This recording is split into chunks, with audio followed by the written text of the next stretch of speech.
438 hari terombang-ambing di Samudra Pasifik, ia mencoba bertahan hidup dan akhirnya selamat. Pengen tahu kisah epik ini? Eits, bumper dulu guys.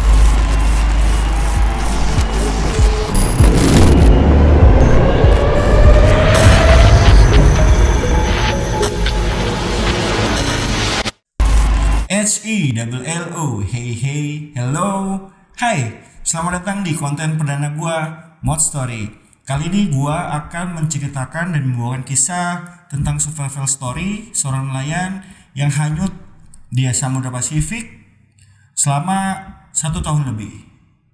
So, pastiin kalian relax, tarik nafas yang panjang, kasih slow dikit aja, and let's go!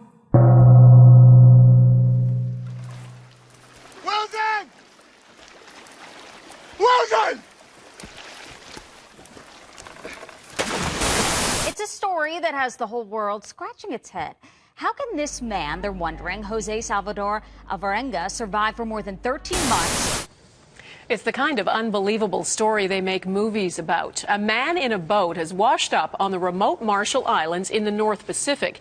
He claims he'd been drifting on the open ocean for 13 months and used his wits and a knife to survive. 23-year-old Ezequiel Cordova. Alvarenga says he died 4 weeks into the drift. During the long 13 months, he said, he also thought about ending his own life. Stranded on a broken down boat. Is it possible? In that time, he says he traveled from Mexico to the Marshall Islands. That is more than 6,600 miles. Jose Salvador Alvarenga, nggak tahu dipanggilnya Jose apa Jose, cuman gue sebutnya Jose ya.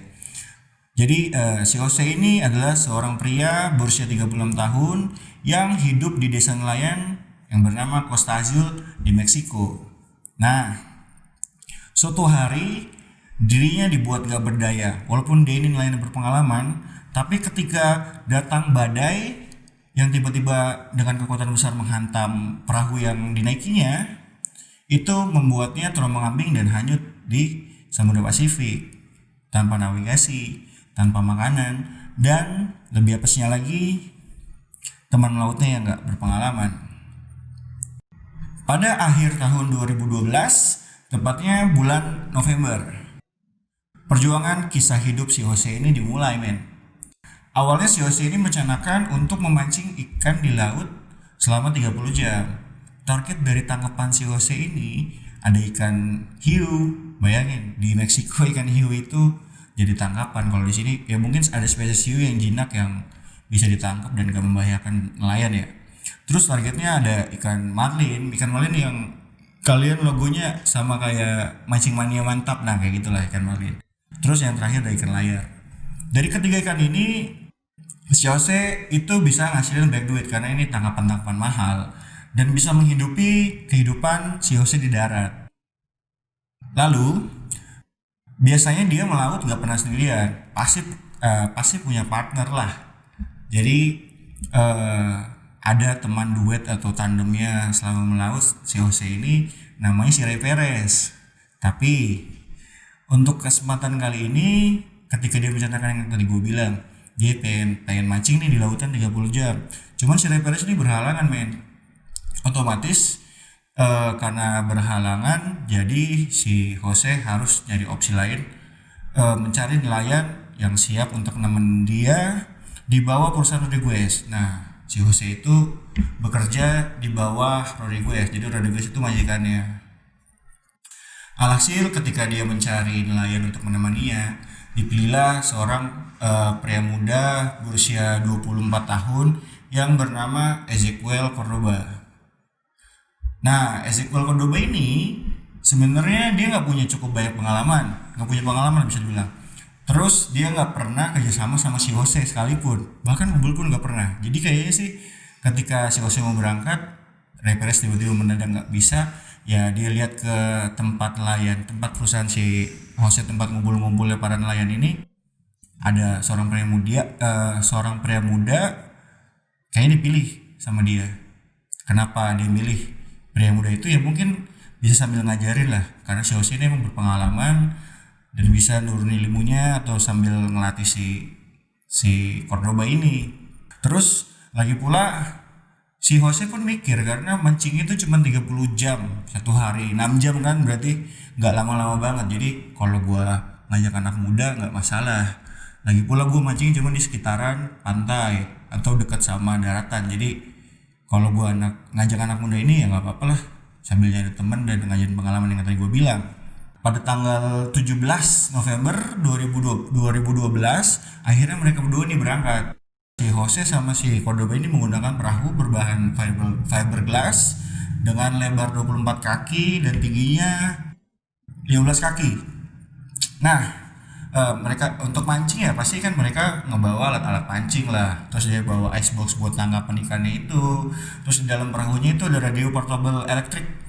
Jadi itu buat komunikasi si Jose dan Cordoba ini ke daratan, ke si tim bosnya Rodriguez dan krunya lah. Terus dia yang pasti bawa navigasi. Akhirnya singkat cerita baru beberapa jam dia mancing udah panen, udah nyayur lah, ibarat bahasa kita udah nyayur lah. Jadi baru beberapa jam mancing dia udah dapet tangkapan sebanyak 1000 pon. 1000 pon itu kalau di kilogramin 450 kilo lah. Semangat banget kan, jadi seneng banget kayaknya. Gue bakal dapat duit banyak, kata si Jose mungkin. Karena tangkapan yang baru beberapa jam ini si Jose udah nangkap sebanyak itu, men. Tapi nih ketika lagi asik-asik mancing, tiba-tiba datang badai besar, badai tropis mungkin ya, badai besar yang menghantam aktivitas mereka memancing. Dan badai ini berlangsung selama ya bukan sejam 2 jam. Badai ini menurut dari referensi yang gue baca berlangsung selama 5 hari. Lama banget kan, gila. Alhasil si mereka berdua nih kena badai tadi ya, kena badai.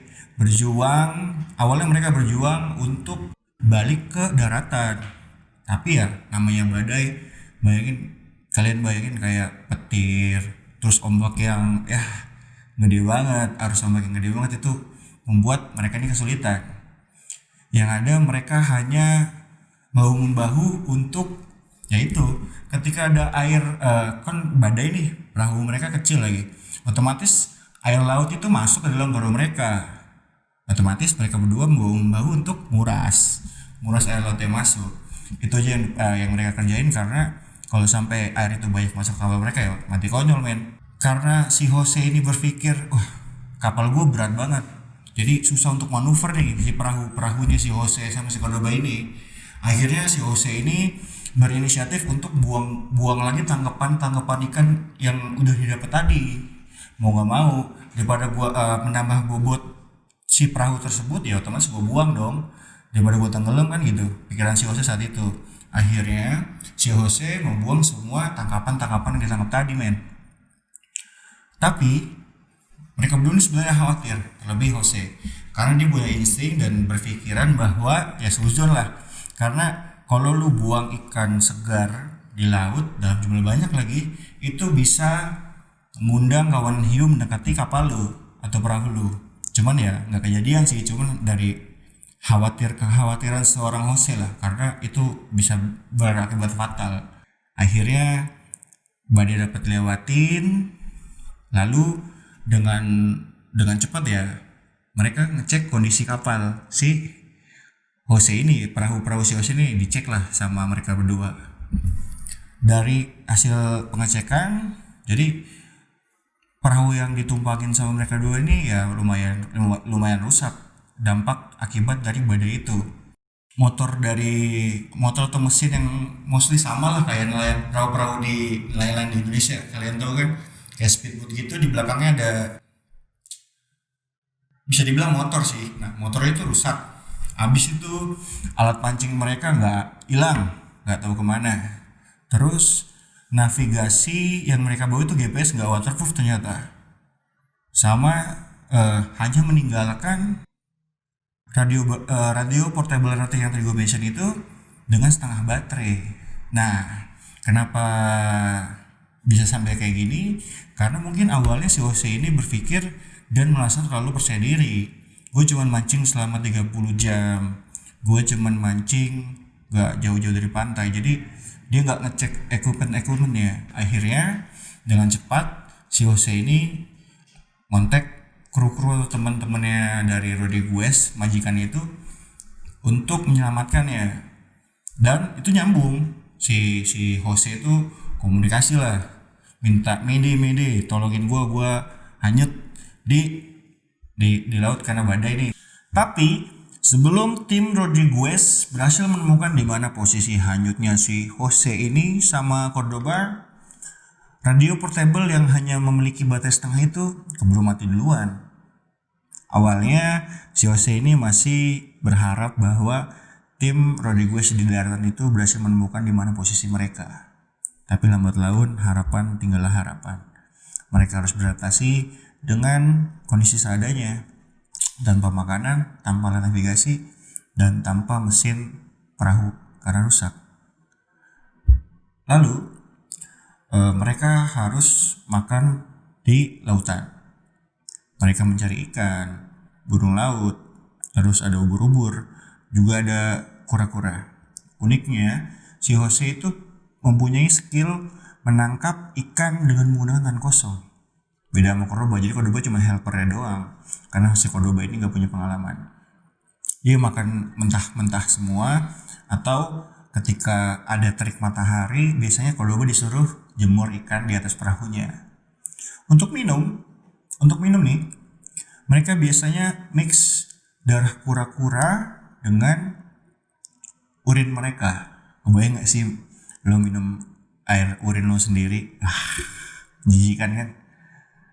Karena itu untuk menghindari dehidrasi. Karena kalau lo minum air laut yang kondisinya asin, itu malah membuat lo makin aus, makin dehidrasi.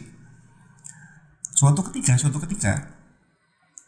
di saat kondisi mereka lagi hanyut, tiba-tiba mereka menemukan sebuah seperti sampah atau kresek bekas hanyut menghampiri perahu mereka. Ketika dibuka, itu seperti harta karun bagi mereka sih. Mereka nemuin beberapa permen karet. Mereka nemuin satu buah botol susu. Terus juga mereka nemuin sayuran, wortel sama kol. Itu kayak udah makanan lezat banget buat mereka. Kayak dapet keajaiban banget lah, bisa ngerasain itu kan. Nah, akhirnya mereka makan dengan lahap. Mereka bagi dua, bagi rata, dan disimpan untuk sisa-sisa perbekalan mereka lah. Hari berganti minggu pun berganti bulan. Kondisi mereka tetap sama, tapi ya semangat hidup mungkin ya makin ngedown lah. Tapi mereka satu sama lain saling menyemangati agar tetap terus bertahan hidup. Masuk ke bulan keempat, mental dan fisik si Cordoba ini kan dia minim banget pengalaman melautnya, jatuh sakit dan down, membuat Cordoba ini ya under pressure banget lah. Udah mentalnya keserang karena ya semangat hidup mungkin kurang lah, dan dia masih 50-50 antara selamat atau die. Pada saat kondisi sakit ini, si Cordoba juga nggak mau makan karena makanannya itu yang gue bilang tadi, mentah-mentah semua, ikan mentah, burung laut, terus ubur-ubur, kura-kura, makanannya itu. Karena si Cordoba ini nggak mau makan, akhirnya pada bulan keempat ini Cordoba pun tewas. Tapi ketika tewas, jenazah atau mayat si Cordoba ini dibiarkan di atas perahu selama 6 hari sama si Jose. Jadi si Jose sempat masih ngobrol sama mayatnya Cordoba, masih nanya kondisi apa udah makan atau belum, terus masih nanya gimana tidurnya semalam. Pokoknya masih halu lah. Gimana sih lu bayangin lu ngobrol sama mayat? Horor. Akhirnya setelah 6 hari jenazah Cordoba tewas ini di atas perahu, ya mau gak mau di atas kegalauannya si Jose ini karena dia tinggalin sendirian setelah berjuang selama 4 bulan, Jose berinisiatif untuk buang mayatnya si Cordoba ini ke laut. Karena ya pertama mungkin jenazahnya itu udah membengkak, bau, dan busuk.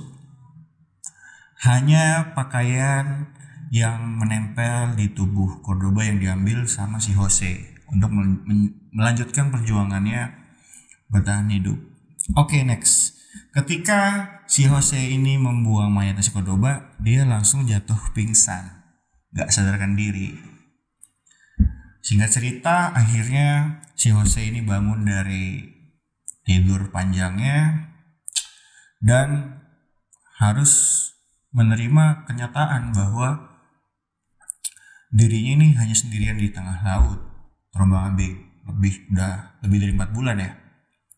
Lalu pasti dia merasakan mungkin kurangnya semangat hidup untuk bisa bertahan, lalu karena melawan depresi-depresi atau bisikan-bisikan yang membuat dia ingin bunuh diri. Karena ya melihat kawannya yang udah gak bisa bertahan dan tewas, pasti bakal jadi pertanyaan buat dirinya, gue juga bisa gak ngelewatin ini atau gue harus tewas juga. Nasibnya sama si Cordoba. Lalu si Jose ini juga mulai kelamaan karena beradaptasi dan udah berbulan-bulan di tengah laut, dia juga bisa baca fase bulan dan matahari.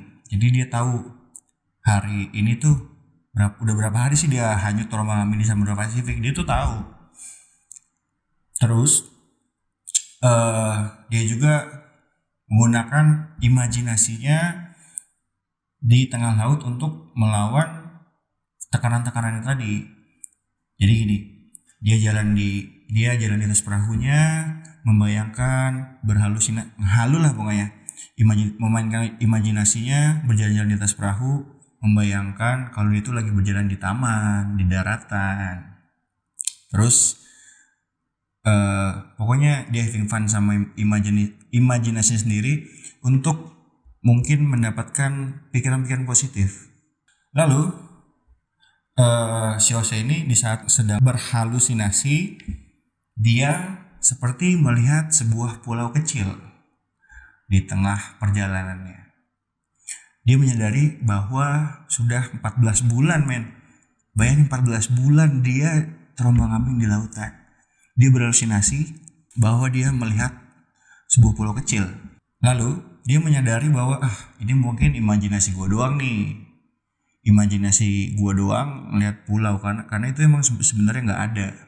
Tapi pelan-pelan perahu itu terbawa ombak ke daratan mendekati pulau itu. Dan apa yang diidam-idamkan sama si Jose selama ini menjadi kenyataan. Itu benar-benar yang dia lihat adalah real, sebuah pulau. Pulau ini bernama Ambon Atoll yang ada di Kepulauan Marshall. Jadi kalau kita lihat dari Google Earth lah, kita lihat dari peta, dari awal dia memulai perjalanannya dari Meksiko men, sampai ke Ambon Atoll itu sekitar 6.000 mil. Bayangin, 6.000 mil. Si Jose terombang-ambing 1 tahun 4 bulan ya, 1 tahun 4 bulan terombang-ambing sampai ke Kepulauan Marshall ini, ke Pulau Ambon Atoll yang luasnya mungkin yang menurut referensi yang gue baca itu kurang dari lebar lapangan sepak bola. Dan 6.000 mil itu sama aja kayak 10.700-an kilometer. Gila gak sih? Akhirnya sampailah di tepi pulau, dia kayak pantai yang berpasir. Di situ si Jose merasakan gimana ya, finally gue bisa nyentuh daratan setelah 1 tahun 438 hari men, 438 hari terombang-ambing. Gak berselang lama dari situ, dan dia mempunyai feeling atau insting bahwa di pulau itu ada kehidupan, ada manusianya. Dia berjalan menyelusuri pulau tersebut. Akhirnya dia menemukan sebuah rumah. Isi dari rumah tersebut adalah sepasang suami istri yang bernama Emi dan Ussel. Pandangan suami istri si Emi dan Ussel ini memandang si Jose itu pria yang rambutnya lebat, gondrong, terus berjanggut, yang gak keurus lah pokoknya. Ya bayangin emang ada tukang cukur di laut? Kagak ada lah. Kalau ada tukang cukur ya bukan anyut namanya. Nah, dia melihat seorang pria itu, si Jose itu ya kayak orang asing, dia nggak pernah lihat tiba-tiba ada orang ngetok-ngetok. Akhirnya si Jose kan pasti ketika nemuin orang dan dia pikir itu bakal menyelamatkan dia cerita semuanya. Dia cerita bahwa dia itu hanyut 1 tahun lebih, 1 tahun 4 bulan di tengah laut terombang-ambing kena badai. Gue tuh dari Meksiko bisa sampai sini, nggak logis lah pokoknya. Dan mungkin nggak percaya awalnya nih pasangan suami istri ini nggak percaya.